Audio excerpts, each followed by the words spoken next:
우리가 지금 매주간 10절을 보고 있죠. 이 10절을 가지고 하나님께서 택하셔서 아들에게 준 자들, 그래서 아들 안에서 신자가 된 자들이 주님의 말씀을 받고 그를 믿어 그의 말씀에 순종함으로 따르는 것을 통해 예수께서 영광을 받으신다는 문제를 보고 있습니다. 신자들로 말미암아 예수가 영광을 받으시는 것은 아버지와 그의 아들의 구속의 궁극의 목적이며 구속의 결과이며 열매입니다. 그러하기에 이 구속의 궁극의 목적이자 구속의 필연적인 열매인 말씀을 받고 믿어 그를 죽기까지 따르는 것은 모든 신자들 그 누구도 예함 없이 있어야 하며 그것을 통해 예수는 영광을 받으셔야 합니다. 만약 없다면 그를 통해 예수는 영광을 받지 않으실 것이고 결국 그는 신자라 할 수 없습니다. 우리는 이 중요한 사안을 가벼이 넘기지 말고 겸손과 두려움 속에서 자기를 돌아보고 과연 나는 참되게 하나님의 말씀을 받고 믿어 죽기까지 그리스도를 따르는지를, 그러므로 말미암아 나를 통해 그리스도께서 영광을 받으시는지를 살펴야 합니다. 지난 시간 우리는 예수께서 제자들이 믿는 것을 통해 영광을 받으신다는 사실을 보았습니다. 여러분, 성령께서 세상 중에 있는 죄인을 구원으로 부르실 때 그들이 믿도록 하기 위하여 그들의 죽어마땅한 죄된 현실, 하나님 앞에서의 그들의 참된 현실을 당신의 능력으로 폭로하시는 것으로 시작하시죠. 성령은 주의 말씀을 듣고 있는 자들 중 아버지께서 택하셔서 아들에게 주신 자들에게 타락하여 영원한 형벌의 상태에 있는 그들의 비참한 현실을 깨닫게 하십니다. 이것이 로마서 10장 17절에서 믿음은 들음에서 나며 들음은 그리스도의 말씀으로 말미암는다라는 것의 실제적인 역사입니다. 그렇습니다.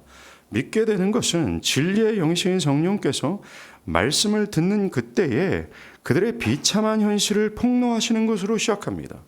그래서 자신이 죽어마땅한 죄인으로서 자신의 구원자가 필요한 죄인인 것과 자신에게 가장 시급하고 긴급한 문제가 구원을 받는 것이라는 것을 충분히 설득하게 하시어 주를 믿게 하시는 것입니다.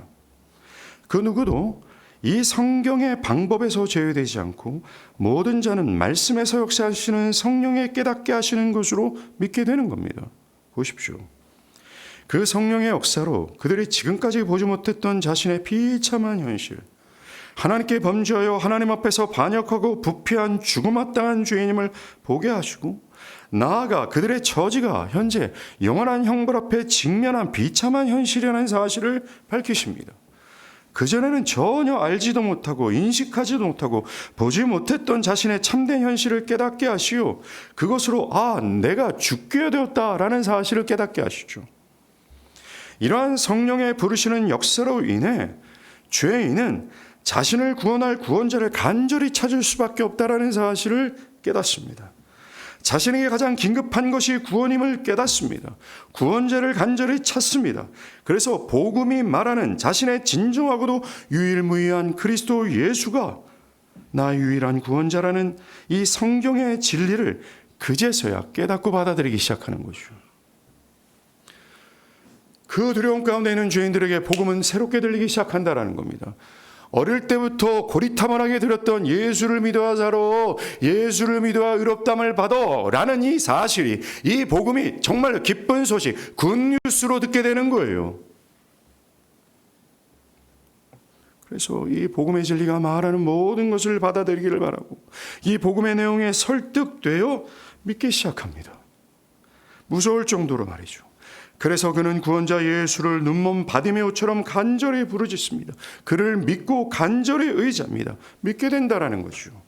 이것이 에베소서 2장 8절에서 믿음은 너희에게서 난 것이 아니라 하나님의 선물이라는 말씀의 실제적인 역사의 모습입니다.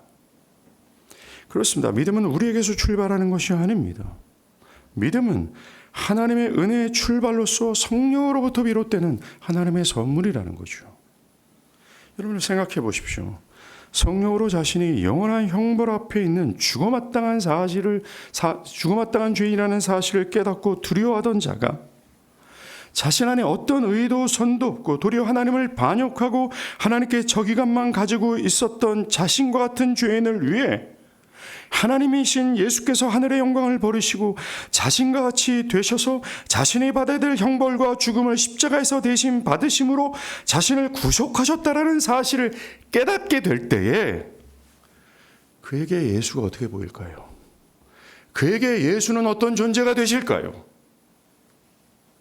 분명 성경이 말하고 증거하는 대로 그에게 예수는 온 우주에서 가장 존귀한 분으로 보이게 될 것이 분명합니다. 믿게 되는 순간 정말로 이 성경이 열리고 성경이 말하는 우리 주 예수 그리스도의 존귀와 영광과 부유함과 권능과 아름다움을 그제서야 충분히 설득되어 깨닫고 그리스도가 최고의 영광의 주로 보이고 그리스도의 영광을 놀라게 될 것이 분명합니다. 그제서야 성경이 증거하는 예수의 영광을 보고 그의 영광과 아름다움에 감탄하게 될 것이 분명합니다. 자격 없는 자신을 위해 죽으신 예수는 그에게 최고의 경애와 감사의 대상이 되며 모든 것을 드려도 아깝지 않는 가치요, 그에게 예수가 온 우주에서 가장 존귀한 분으로 믿는 그 사람의 그 어떤 것보다 귀한 분으로 보여질 것이 분명합니다. 모든 것을 드려 감사하고 싶어하는 대상, 나의 현재와 미래, 나의 생명마저도 드려도 모자랄 만큼 나의 최고의 사랑과 기쁨으로 보여질 것이 마땅합니다. 죄인을 위해 죽으신 예수의 사랑과 긍휼의 풍성함이 정말 어찌 나 같은 자를 위해서 하늘의 모든 영광을 포기하실 수 있었을까? 어찌 나같이 비련하고 비참하고 부패한 나 같은 자를 위해 십자가에 오를 수 있었을까라고 하는 그분의 사랑과 긍휼의 풍성함에 놀라고 감탄하며 그에게 예수는 그의 유일한 구주이고 주인이 되는 것을 기쁨으로 여길 것이 분명합니다. 그를 자신의 군주로 모시기를 주저하지 않을 것이고 그를 위해 자신의 목숨을 내놓는 것이 기쁨이 될 것이 분명합니다. 바울을 통해 보는 것처럼 믿음은 물의 위협과 불의 위협을 무릅쓰더라도 그를 따르고 싶어할 정도로 그러한 인생을 사는 것이야말로 그에게 최고의 영예가 될 만큼 그리스도 예수가 너무나 사랑스럽게 보이게 될 것입니다. 엄밀히 말해서 믿는다라는 것은 그리스도의 본연의 영광을 보고 맛보는 것으로서 믿게 될 때 그는 이미 그리스도의 무한한 은혜의 감사와 영광을 돌리는 것이 되며 그것을 통해 예수는 영광을 받으시는 것입니다. 자, 우리는 현재 나의 믿음이 과연 이렇게 성령의 역사로 시작된 믿음인지를 살필 필요가 있습니다. 나의 믿음이 성령으로부터 시작되었는지를 어떻게 알 수 있을까요? 이렇게 알 수 있습니다. 만약 여러분의 믿음이 성령께서 죄를 깨닫게 하시는 참된 역사로 시작되었다면 여러분은 예수를 그 무엇보다 사랑하며 그를 나의 구주와 주인으로 삼고 그를 존귀한 분으로 여길 것이 분명합니다. 여러분들은 그리스도가 어떠한 영광스럽고 또 얼만큼 아름다우며 그분의 사랑과 긍휼이 얼만큼 풍성한지를 보고 맛봤기에 그래서 그리스도를 위해서 세상의 환난과 고통과 여러 위협을 무릅쓰더라도 따르고 싶을 정도로 예수를 사랑스럽게 볼 것이고 실제로 그 무엇보다 예수를 사랑하고 있을 것이 분명합니다. 여러분의 믿음이 성령으로 시작된 믿음이라면 여러분은 신구약 성경이 말하는 영생의 실제가 나타날 거예요. 즉 우리 주 예수 그리스도의 영광을 보고 놀라 그를 무엇보다 즐거워하고 그를 사랑함으로 이 세상을 거스르며 그를 따르게 될 겁니다. 그를 따르고 있을 겁니다. 그것으로 여러분은 참된 기독교 신앙을 하고 있을 거예요. 여러분, 기독교 신앙이란 예수라는 인격과 관계를 맺고 그를 사랑하고 그를 위해 살며 그를 따르는 것입니다. 그렇습니다. 기독교 신앙의 핵심은 그리스도라는 인격을 사랑하고 그의 영광을 보고 맛보아 그를 존귀하게 여기는 그것입니다. 단지 몇 가지 행위를 하는 것, 단지 몇 가지 신앙적 행위를 하는 것, 또 어떤 것을 안 하는 문제가 결코 아니라는 것입니다. 그리스도라는 인격과 관계되어 있는 것이 기독교 신앙이에요. 그 인격을 사랑하는 것이고, 그 인격을 사랑하는 것이 동기가 되어서 행하는 것이며, 그 인격을 사랑하며 그를 닮아가는 것이며, 그 인격을 사랑하여 죽기까지 그를 따르는 것이 기독교 신앙의 핵심입니다. 나아가 그가 예수를 사랑하게 된다면 예수의 몸된 교회까지 사랑할 것이 분명합니다. 왜요? 교회는 그리스도의 몸이기 때문에 그렇습니다. 교회와 그리스도는 절대로 분리할 수 없으며 따로 떼서 생각할 수 없기 때문에 그렇습니다. 만약 여러분들이 성령으로 시작된 믿음으로 말미암아 그리스도의 아름다움과 그분의 궁율과 풍성하신 사랑을 보고 맛보았다면, 성령이 제시한 만큼 그분의 부유함과 영광을 보고 압도되어 그를 감탄했다면, 그래서 참된 믿음으로 말미암아 그분을 나의 구주와 나의 군주로서 모셔 죽기까지 그를 사랑하며 죽기까지 그를 순종함으로 그렇게 사랑하는 것이 여러분들의 삶의 최고의 영예가 되었다라고 하는 참된 믿음을 소유했다면, 그리스도를 사랑할 뿐만 아니라 그리스도의 몸된 교회를 사랑하게 될 겁니다. 그리스도를 위해 희생하는 것처럼 교회를 위해서 희생하는 것은 당연한 수순이 될 것이 분명합니다.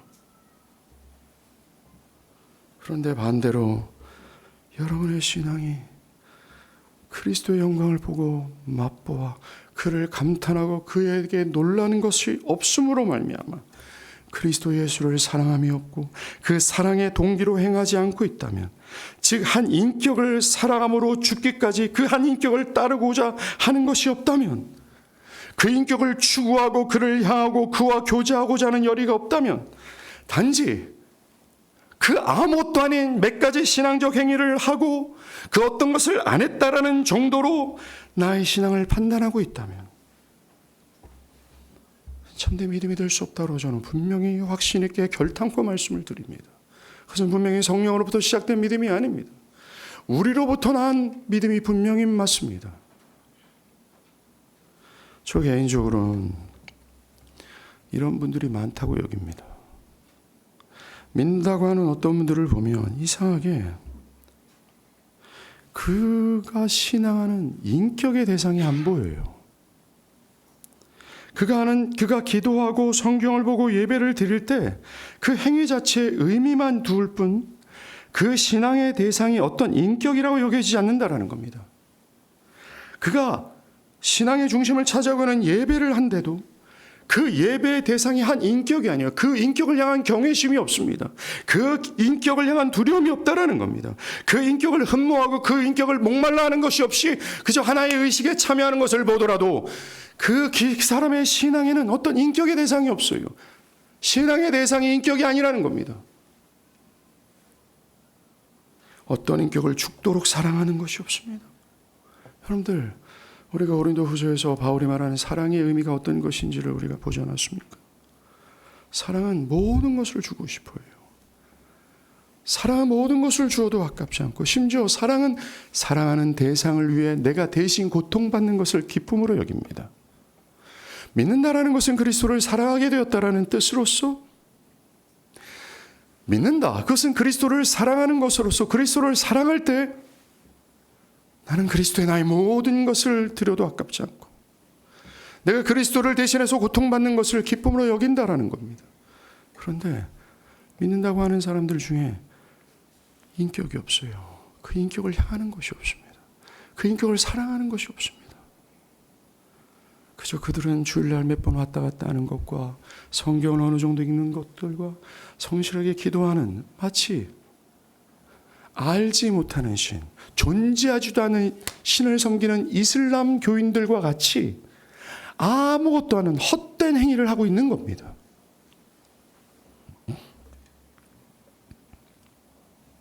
여러분들의 공통점을 보면 그들은 그리스도의 몸된 교회를 그렇게 사랑하지 않는다라는 거예요. 그것이 너무나 확실하게 보입니다. 너무나 분명한 선이 보입니다.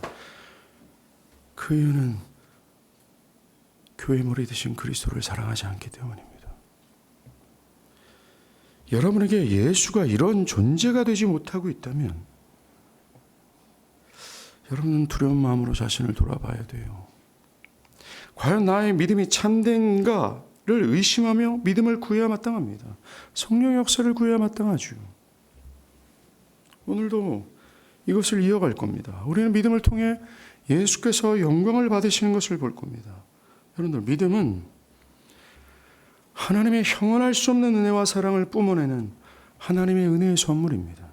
그래서 예수를 믿는다라는 것은 하나님의 은혜와 사랑에 무한한 감사와 찬미를 돌리는 것이 내포되어 있는 것으로 예수는 영광을 받으시는 거예요. 첫 번째로 우리가 살필 것은 왜 하나님은 오직 믿음으로 우리를 구원하신다라는 이 은혜 언약, 믿음의 법을 계획하셨을까? 이거예요. 그럼 이 계획 안에는 죄인을 향한 하나님의 형언할 수 없는 사랑을 우리가 발견합니다. 여기서 히브리서 기자는 11장 6절에 믿음이 없이는 하나님을 기쁘시게 하지 못하나니라고 단정지어 말합니다. 정말로 믿음이 없이는 하나님께 나아갈 수 없다라는 거죠. 왜요?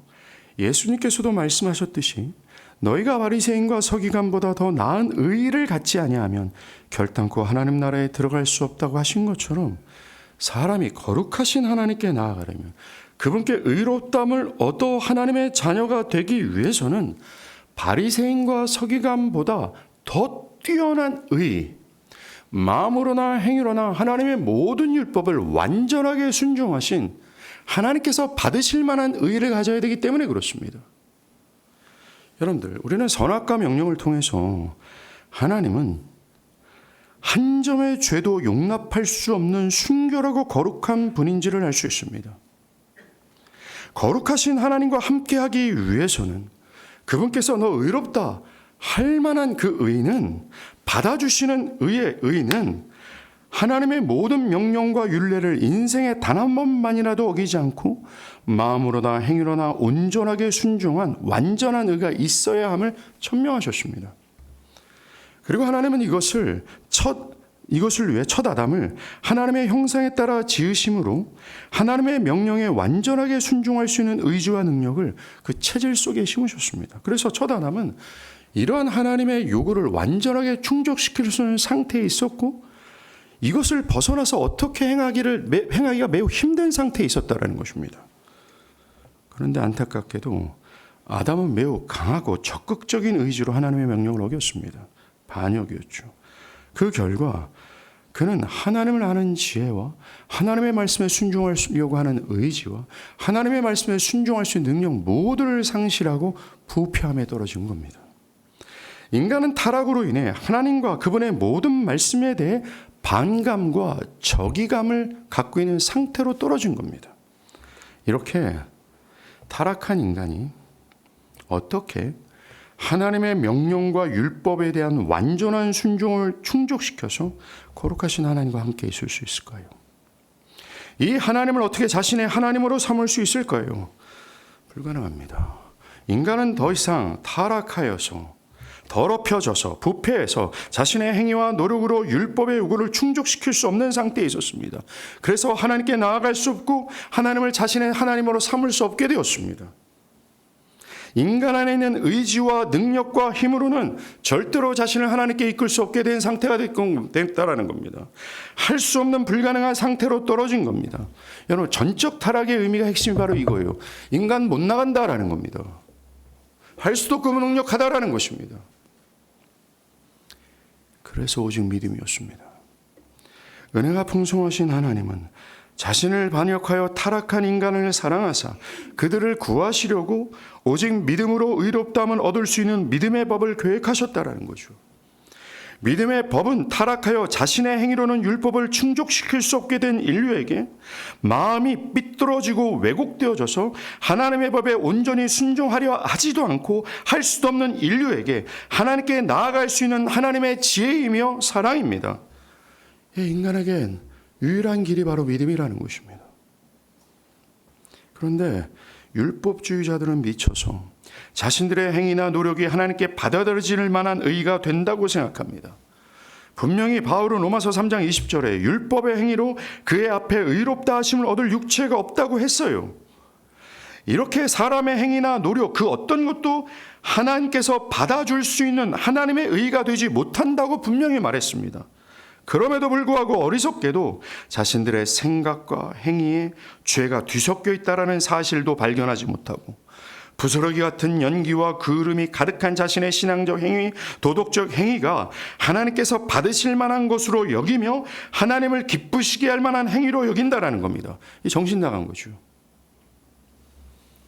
즉, 이 율법주의자들은 인간이 이런 상태로 떨어졌다라는 성경적 진리를 모르고 또한 실제적으로 자신 안에 정말 하나님께서 어떤 흠도 점도 없는 것만 받으시는 완전히 거룩하신 분으로서 완전한 의만 받아줄 수 있는 분임에도 불구하고 죄의 걸림이 가득한 자신의 행위를 하나님께서 받으실 거야라고 의시되고 있다니 말이죠. 이런 자를 통해서 절대로 예수는 영광을 받으실 수 없습니다. 이러한 율법주의적 사고방식은 성령께서 죄를 자각하여서 믿게 하시는 역사를 전혀 경험하지 않는 것에서 기인한 것입니다. 성령을 믿게 하실 때 죄를 자각하게 된 자는요, 하나님이 얼마나 거룩하신지를 알아 자신의 어떤 노력과 힘으로도 하나님의 거룩함에 충족시킬 수 없는 자신의 타락의 상태를 깨닫습니다. 마치 이스라엘 백성들이 호렙산 앞에 딱 섰을 때 연락에 목욕하고 막 빨래해서 정말 의복도 깨끗하게 했어요. 그런데 그 하나님의 현현이 딱 그들 앞에 임재하자 저 거룩하고 공의로우신 하나님 앞에 내가 설 수 없다 두려워 떨었던 것과 똑같은 겁니다. 나는 그 앞에 두려워서 설 수 없으니 모세 당신이 대신 서라. 당신이 대신 서라. 자신의 존재를 깨닫고 자신의 상태로는 거의 하나님께 나아갈 수 없다는 것. 아무리 내가 노력하고 정결하고 또 정결하고 거룩하면 거룩하고 더 노력해도 저 영광스럽고 거룩하신 하나님 앞에 설 수 없다는 사실을 성령으로부터 시작된 믿음을 소유한 사람들은 깨닫습니다. 그래서 자신의 행위가 아무리 노력해도 온전치 못하고 그 안에는 죄와 거짓됨이 뒤섞여 있다는 사실을 보며 양심으로 그것을 인정할 수밖에 없는 상태가 돼요. 그래서 자신의 신앙적 노력과 행위들을 자랑치 못합니다. 한국교회 안에 자기의 신앙의 노력과 행위를 자랑하는 사람들을 보면 그들이 위선자라는 사실이 드러나게 참으로 두렵습니다.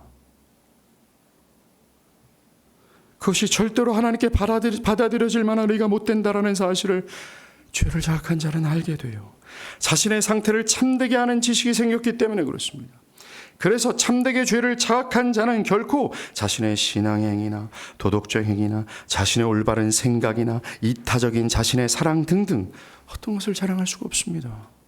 그것들 안에는 다 그을림과 죄가 뒤섞여 있다는 사실, 은근한 자기 교만과 자기를 드러내고자 하는 탐욕과 야욕들이 숨어 있다는 사실을 선한 양심을 통해 발견하기 때문에 그렇습니다. 그래서 믿음입니다. 믿음이 없이는 하나님을 기쁘시게 못합니다. 결코 믿음 외에는 길이 없습니다. 하나님께서 받아들여질 수 있는 유일한 의는, 하나님께서 받아줄 수 있는 유일한 의는 믿음으로 수납받는 의뿐이에요. 여러분들 로마서 3장 21절에 율법에 하나님의 한 의가 나타났으니 곧 그리스도 예수를 믿음으로 말미암아 모든 믿는 자에게 미치는 하나님의 의니 차별이 없다라 말하죠. 믿음은 하나님이 받아주실 수 있는 의를 수납받는 방편입니다. 통로입니다. 여기에서 하나님이 받아주시는 의란 그리스도 예수의 의예요. 한 점의 죄도 없으시고 모든 율법을 마음으로나 행위로나 완전하게 순종하신 그분의 의입니다. 이 믿음은 이 그리스도의 의를 수납하여 그리스도의 의를 나의 것으로 여김을 받도록 하시기로 작정하신 하나님의 계획이에요. 이처럼 믿음은 당신을 반역하사 우리를 사랑하시고 우리를 구원하시기 위해 계획하신 하나님의 유일한 방편이며 최고의 은혜의 선물입니다. 이 믿음이 성령의 역사로 우리에게 시작되는 것을 봐도 믿음은 우리를 위한 하나님의 선물이 맞습니다. 믿음이 성령에 의해 출발하는 이유는 타락한 인간은 자신의 힘과 노력으로 믿을 수 없고 믿으려 하지 않기 때문에 그렇습니다. 나 안 믿을 거예요. 안 믿어주는데요. 아무리 유구정체 하나님의 역사적 진리를 말하고 또 말해도 귀뚱으로도 안 들려요. 이해가 안 되고 설득이 안 돼요. 안 믿어져요. 그리고 그의 마음에는 계속 반감이 일어납니다. 심지어 하나님이 죄 줄 것 뻔히 알면서 선악과를 왜 줬어? 성경의 깊은 뜻도 모른 채 무지하고 어리석은 판단을 스스로 하고 있다는 것입니다. 놀라운 그 놀라운 비밀의 사랑이 거기에 숨어 있음에도 불구하고 그 얄팍하고 부스러기 같은 아주 못 같지도 않은 이 진리에 대한 이해를 가지고 성경을 마음대로 판단하고 왜곡하여 하나님이 왜 이런가 도리어 하나님께 불평하고 있다는 것입니다. 정말로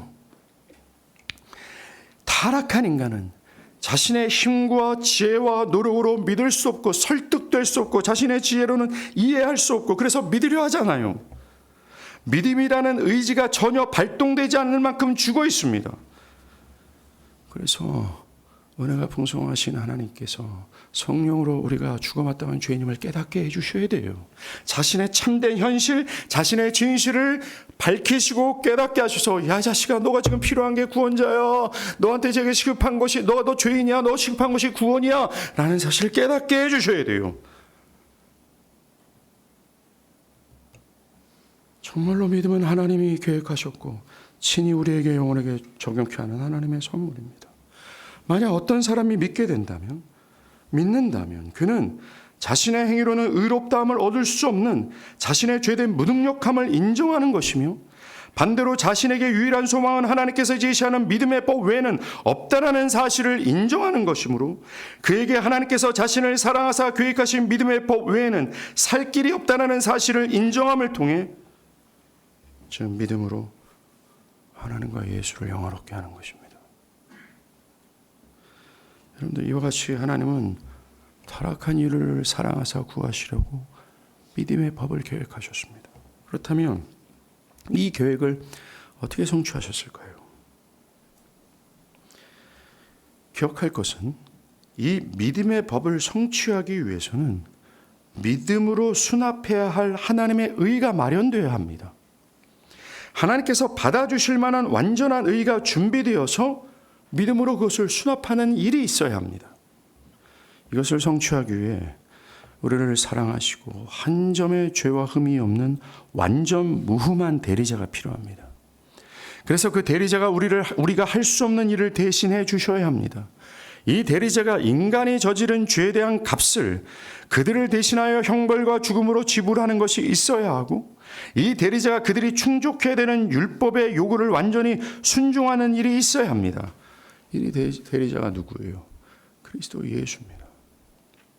여러분, 하나님이 믿음으로 죄를 사한다라는 것이요, 그냥 하나님이 우리의 죄를 일방적으로 무마하시고 죄 없다 하시는 것이 아닙니다. 그리고 하나님이 우리를 의롭다 하시는 것은 모든 율법의 요구를 충족해야 의롭다함을 얻는다라는 이 하나님의 본연의 약속을 완전 무시하시고 믿음은 그냥 의롭다 하시는 것이 아닙니다. 만약 그렇다면 하나님은 정의롭지 못하신 분이죠. 하나님은 거룩하고 의로우시게 절대로 죄값이 지불되지 않았는데도 죄 없다 하시는 분이 아니라는 겁니다. 율법의 요구가 충족되지 않았는데 의롭다 하시는 것이 아니라는 겁니다. 하나님께서 믿음으로 의롭다 하시는 것은 의롭다 하는 자가 실제적으로 우리의 죄값과 형벌과 죽음이 지불했기 때문이고 실제적으로 율법의 모든 요구가 완전한 순종으로 충족되었기 때문에 그래요. 중요한 사실은 그 실제적 형벌과 죽음을 믿는 우리가 한 것은 아니지만 우리를 대신한 대리자 아들 예수가 다 하셨다라는 것입니다. 실제적으로 그것을 요구하시는데 우리가 할 수 없게 아들 예수를 대신하여 하셨다라는 겁니다. 아들 예수가 실제적으로 그것을 충족했다라는 것이죠. 여러분들 보세요. 예수가 때가 참에 하늘의 영광을 버리시고 이 땅에 오셨습니다. 우리와 같이 되셨죠? 우리와 같이 되셔서 율법의 모든 요구를 완전히, 그걸 온전히 순종하셨습니다. 그리고 하나님은 그에게 태초전에 택하신 백성들의 모든 죄를 전가시키고 그를 죄인 되게 하셨습니다. 예수는 백성들의 죄를 모두 전가받으셔서 그 백성들이 받아야 될 모든 형벌과 저주와 하나님의 진노를 하나도 남김없이 다 받아내셨습니다. 우리를 향한 하나님의 진노와 형벌을 그를 향했고 그가 우리를 대신해서 다 받으셨다라는 겁니다. 그것으로 우리를 향했던 하나님의 형벌, 징벌, 모든 진노는 다 해소가 되었다라는 것이죠. 이제 이 그리스도의 희생과 순종으로 하나님이 받아주시는 완전한 의가 마련되었습니다. 이 의는 실제적인 의입니다. 하나님의 공의로움을 완전히 충족시켰던 의입니다. 하나님의 모든 진노를 무마시켰던 실제적인 의입니다. 예수를 믿게 된다면 믿는 자는 예수와 연합하게 되지요. 그래서 실제로는 그리스도와 함께 십자가에 못 박혀서 그가 받아야 될 모든 형벌과 죽음을 지불하지 않았음에도 불구하고 그리스도께서 하신 모든 공로를 그가 하신 것처럼 여겨 너 죄값을 지불했구나 하며 죄 없다 하심을 받습니다. 나아가 그가 하지도 않았던, 일하지도 않았지만 예수께서 그를 대신해서 율법의 모든 요구를 완전히 순종한 그것을 그가 한 것처럼 여김을 받음으로 그를 의롭게 하는 겁니다. 믿는 자를 믿음으로 받는 의이 있죠. 이 의는 믿는 자가 했던 모든 수고와 노력의 결과가 아닙니다. 믿는 자가 믿음으로 수납받는 의는 그리스도의 완전 무결하신 의입니다. 그리고 이 의를 영원토록 믿는 자의 것으로 여기시겠다고 하나님은 약속하셨습니다. 이 약속을 근거로 신주는 영원히 하나님 앞에서 의롭자로 서게 됩니다. 그리고 영생과 생명, 하나님과의 친밀한 동행 등의 여러 형언할 수 없는 복락을 현 시점부터 영원토록 누리게 되죠. 이 약속은 영원불멸합니다. 더 이상 율법은 불순종하는 신자들에게 죽으라 할 수 없게 되었고 그리스도께서 율법의 모든 요구를 다 충족시키기에 더 이상 율법이 그들에게 구원을 얻기 위해서는 어떤 것을 요구할 수 없게 된 거죠. 그리스도를 믿는 자들은 철저히 죄에서 자유함을 얻게 되었고 율법의 정죄에서 자유하게 되었고 영원토록 완전하다. 너 의롭다. 가장 아름답다. 너무나 사랑스러운 자로 하나님 앞에 서게 되는 것입니다. 이처럼 믿음의 법을 성취하기 위해 우리를 사랑하사 우리를 대신하여 예수가 다 하셨습니다. 그를 믿는다라는 것은 이사야서 52장 14절에 전에는 그의 모양이 타인보다 상하였고 그의 모습이 사람들보다 상하였으므로 많은 사람이 그에 대해 놀랐거니와 라는 것처럼 자신을 사랑하사 자신을 구하시려고 자신을 위해 희생하시고 죽으신 예수의 희생에 놀라고 그렇게까지 자신을 사랑하시는 주님의 죽으심이 자신을 위한 것임을 충분히 설득되어 감사하는 겁니다. 이어서 보라 받들어 높이 들려 지극히 존귀하게 되리라 라는 말씀처럼 자신을 구속하신 예수를 높이 들어 그를 존귀한 구원자로 인정하고 그를 높이는 것이 됩니다. 믿는다라는 것은 자신을 사랑하사 자신을 위해 대신 희생하시고 죽으신 예수가 자신의 유일한 대리자로 받아들이는 것이고 자신이 행해야 될 모든 것을 그가 모두 다 완전하게 행하신 것으로서 자신의 완전한 죄사함과 의롭다함을 얻게 되었다는 것에 놀라며 그것을 받아들이는 것이고 그 예수의 공로의 무한한 가치를 인정함과 동시에 그 은혜에 감사하는 것이 내피어되어 있는 겁니다. 그것을 통해서 예수는 영광을 받으시는 겁니다.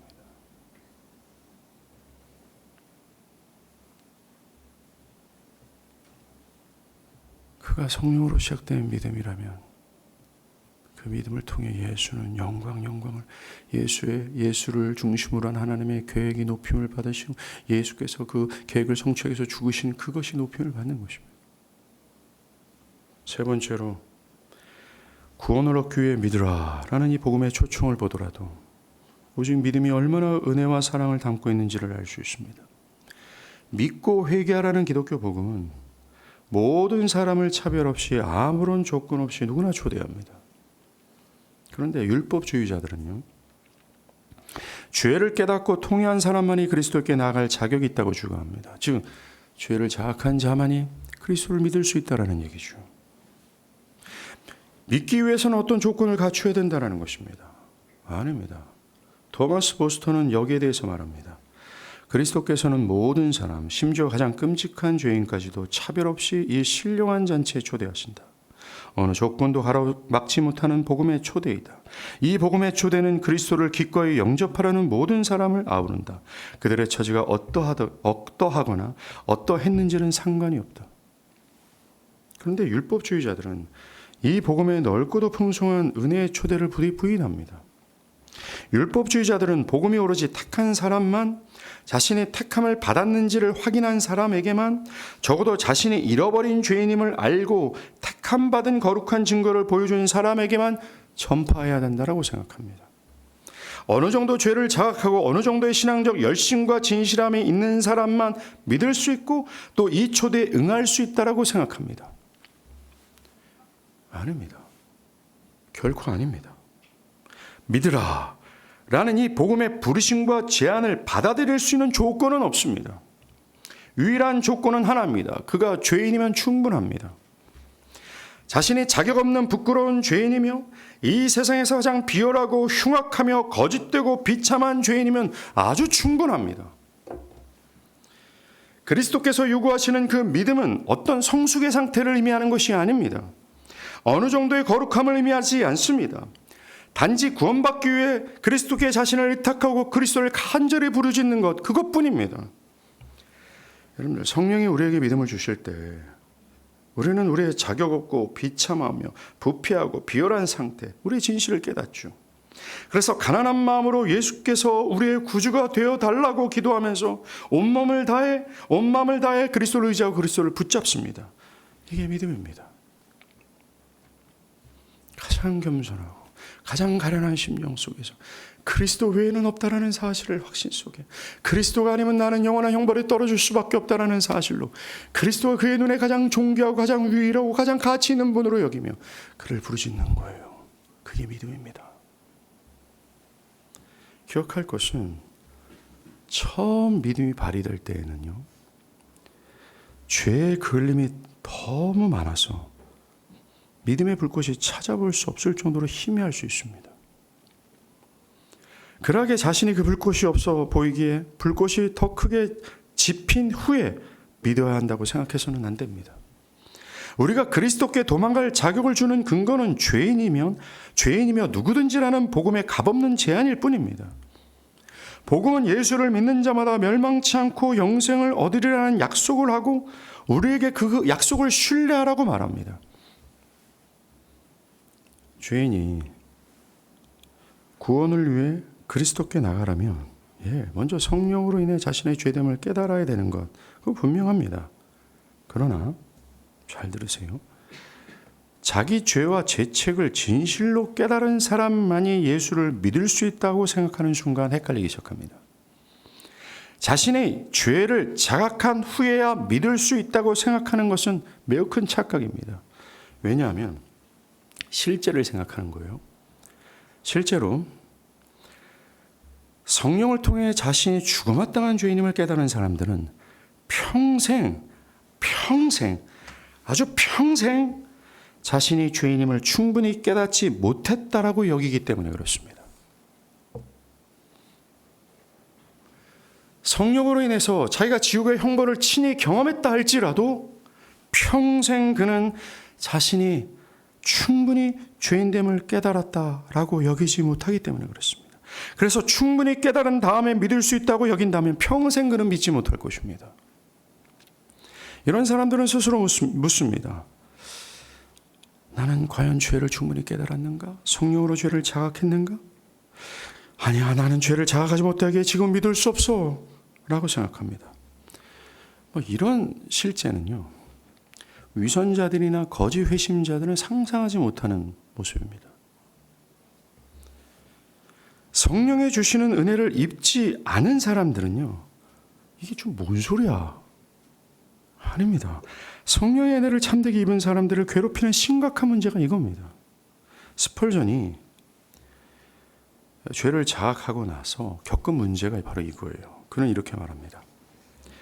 설령 하나님께서 내가 마음이 상할 정도로 울고 슬퍼했을 것임을 아신다 해도 누군가 내게 죄 때문에 슬퍼했냐? 라고 물었다면 나는 이렇게 대답할 것이다. 아니요. 저는 죄 때문에 진심으로 슬퍼한 적이 없어요. 라고 할 정도로 자신을 깨달은 사람들은 평생 자신이 충분하지 못하다라는 것을 뼈저리게 느낍니다. 반대로 유선자는요, 거짓 회심자는 자신의 죄인됨을 충분히 깨달았다고 말합니다.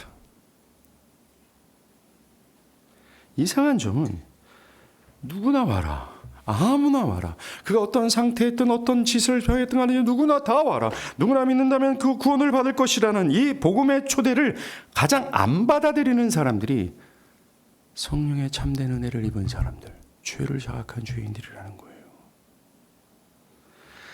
자각한 죄인은 하나님께서 받으실 만한 어떤 의와 선을 찾으려고 자신의 마음을 막 살필 것이고 어떤 증표를 찾으려고 자기의 마음을 막 들춰댈 겁니다. 그러나 이내 찾으려 해도 찾지 못하고 자신의 부패만 발견하는 겁니다.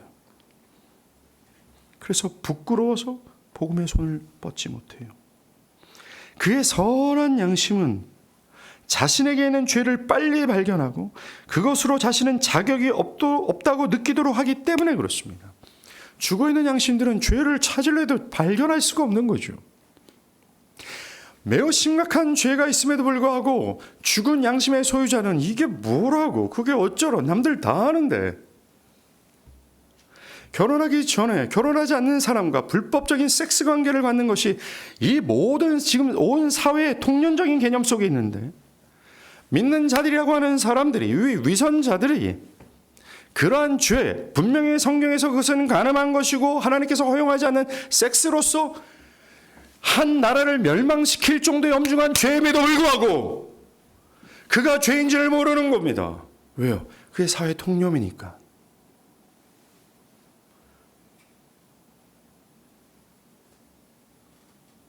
이 죽은 양심자들은요, 죽은 양심을 갖고 있는 사람들은 죄인지 몰라요. 죄를 발견할 수가 없어요. 죽은 양심의 소유자들은 죄를 발견하기 빠르기보다 자기의 선한 행위, 종교적 행위, 이거를 발견하는 데 정신이 없고 이 자기의 좋은 행위가 눈에 탁 들이박혀서 자신의 부정하고 부끄러운 것을 못 보는 것입니다. 근데 선한 양심은 달라요. 바울이 전한 복음을 들어보십시오. 믿보다 모든 사람이 받을 만한 이 말이요, 그리스도 예수께서 죄인을 구원하시려고 세상에 임하셨도다. 죄인 중에 내가 괴수니라. 제가 참 사랑하는 구절 중 하나입니다. 바울은 예수께서 구원하는 자는 죄를 어느 정도 깨달아야 되고 어느 정도의 자격을 갖춘 죄인이라고 말하지 않습니다. 바울은 그냥 예수께서 구원하시려는 자는 죄인이라고 말합니다. 예수께서 구원하시는 자는 죄인이라고 말합니다. 그것을 확실하게 이해했던 바울은, 그래요? 예수께서 구원하시려는 자가 죄인이라고요? 그러면 저는 죄인 중에 괴수입니다. 저를 구원하소서라고 말한 겁니다.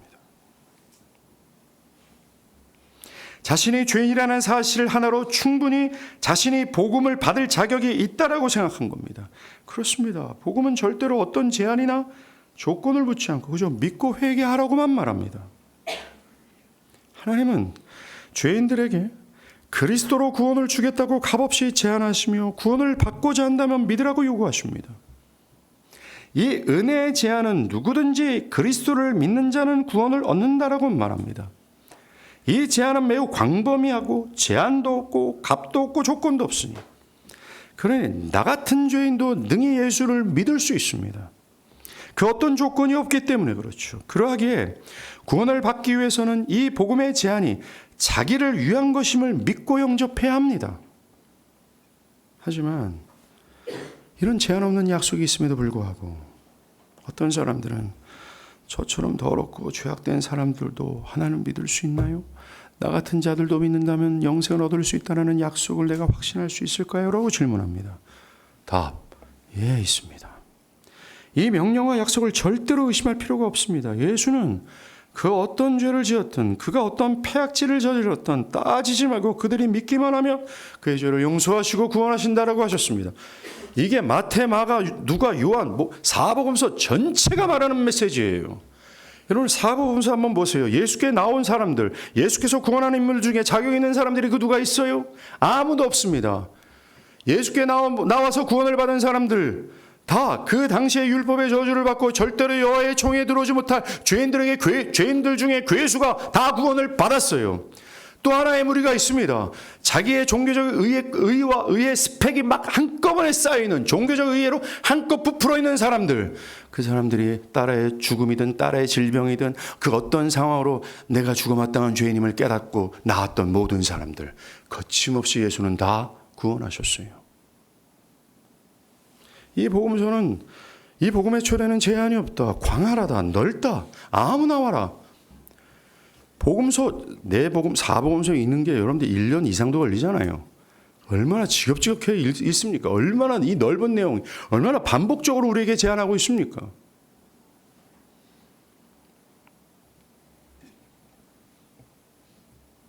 성경은 믿는 것을 유일한 구원의 조건으로 말합니다. 그러하기에 예수를 받아들이고 믿음으로 예수님을 마음에 붙잡기만 하면 됩니다. 이 사실을 확신하기 바라요. 믿는 여러분이 아무리 큰 죄인이라도 상관없습니다. 예수를 붙잡기만 하면 죄사함과 의로움과 영원한 행복을 받을 수 있습니다. 여러분이 무엇을 행했기 때문에 받는 것이 아니라, 여러분들이 어떻게 했기 때문에 받는 것이 아니라, 여러분이 하지 못한 것을 그리스도 예수가 다 하셨기 때문이고 믿음으로 그것을 그냥 받는 거예요. 구원에 있어서 여러분이 해야 될 일은 아무것도 없습니다. 오직 믿음뿐입니다. 믿음은 차별이 없이 제한합니다. 나같이 죄가 많고 부끄러운 자도 그리스도께 갈 수 있습니까? 예. 당신이 어떤 처지에 있든 다 갈 수 있습니다. 우리는 이 사실을 깨닫고 겸손히 그리스도를 믿음으로 나아가야 합니다. 자신의 조건을 보면서 나는 아직 자격이 없어서 믿지 못해, 이런 어리석은 생각을 버리시고 이 약속을 붙드십시오. 그를 믿는 자는 누구든지 영생을 얻습니다. 여러분들, 이와 같이 믿으라 라는 복음의 초청에는 하나님의 광대하고 광활한 사랑을 내포하고 있습니다. 더할 나위 없고 측량할 수 없는 하나님과 그분의 아들의 긍휼과 자비를 드러냅니다. 이 정도까지 드러낼 텐데 우리가 뭘 보고 하나님의 사랑을 보여달라고 얘기할 수 있겠습니까? 믿음 안에는 당신을 반역하여 구원하시고자 하는 하나님의 사랑의 계획이 있었다라는 것, 이 계획을 아들 혼자 다 성취했다라는 것, 그리고 성취한 구원을 우리에게 주시고자 이 광범위한 초대를 보면서도 하나님의 광활한 사랑을 우리가 본다라는 것. 여러분들, 예수께서 믿는 자를 통해서 왜 영광 받으시는 줄 아세요? 믿는다라는 것은 지금의 모든 믿음의 내용을 인정하는 것이며, 즉 나는 타락해서 길이 없습니다. 나는 타락해서 다 망가졌습니다. 나는 타락해서 무능력합니다. 나는 타락해서 불가능합니다. 내가 아무리 노력해도 나에게 어떤 선도 의도 있을 수가 없습니다. 아무리 내가 수고하고 또 수고해도 하나님께 의롭게 받아들여질 수 있는 의를 소유할 수가 없습니다. 나는 무능력합니다. 나는 불가능합니다. 하나님 본연의 사실을 인정함과 동시에 나를 사랑하사, 당신을 반역한 나를 사랑하사, 행위로는 할 수 없게 오직 믿음으로만 할 수 있는 믿음의 법을 계획하신 하나님의 계획을 인정함과 그분을 영화롭게 하는 것이죠. 그분의 계획을 인정하고 그분의 계획을 높이는 것입니다. 또 믿는다라는 것은 내가 할 수 없는, 내가 믿음으로 수납할 의의를 마련하기 위해, 그 완전한 의의를 마련하기 위해 하나님께서 아들을 보내셨고 아들은 우리에게 모든 것을 내어주시며 죽기까지 이 믿음의 법을 성취하신 그리스도의 모든 공로를 환영하고 그 공로가 나를 위한 것임을 인정하고 그것을 받아들임으로 그의 모든 하나님의 계획과 그리스도의 모든 행위와 공로를, 또 거기에 내포되는 하나님의 은혜와 사랑을 인정함과 동시에 높이는 것입니다. 그로 믿는다라는 것은 이 광활한 사랑을 담고 있는 믿음의 초대를 받아들이는 것을 통해 하나님은 참으로 광대하시고 넓으신 은혜의 하나님이라는 사실을 인정함과 동시에 그 광활하신 사랑과 은혜를 높이는 것입니다. 저는 이 믿는 것이야말로 신구약 성경 모두가 계시하고 있는 하나님의 넓고도 광활하며 깊고도 측량할 수 없는 사랑과 은혜를 인정함으로 높이는 것이다 라고 말씀드리고 싶습니다. 믿는 것이요.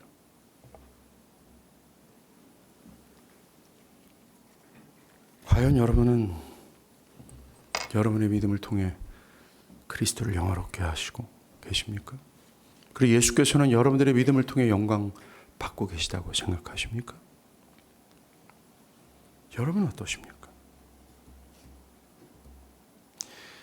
그 믿음의 역사를 보면서 하나님의 은혜에 놀라고 그리스도의 희생의 공로에 감사하며 그것을 인정하고 그것이 나를 위한 것이라는 사실을 인정함으로 하나님을 높이고 있는가? 즉 참되게 믿냐라는 말이에요. 참되게 믿습니까? 라는 말이죠. 여러분, 이 무겁고 중요한 물음을 두려운 마음으로 한번 돌아보시길 바랍니다.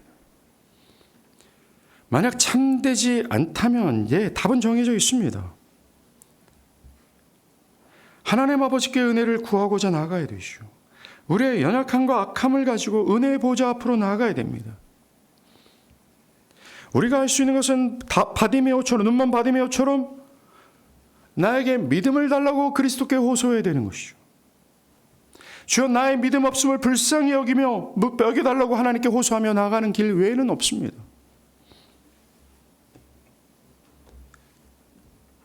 그리고 참되게 믿는다면 아까 설교 초반에 제가 말씀드린 것처럼 여러분들의 신앙의 대상이 제발 그리스도의 인격이 되십시오. 그 인격을 참되게 사랑하십시오.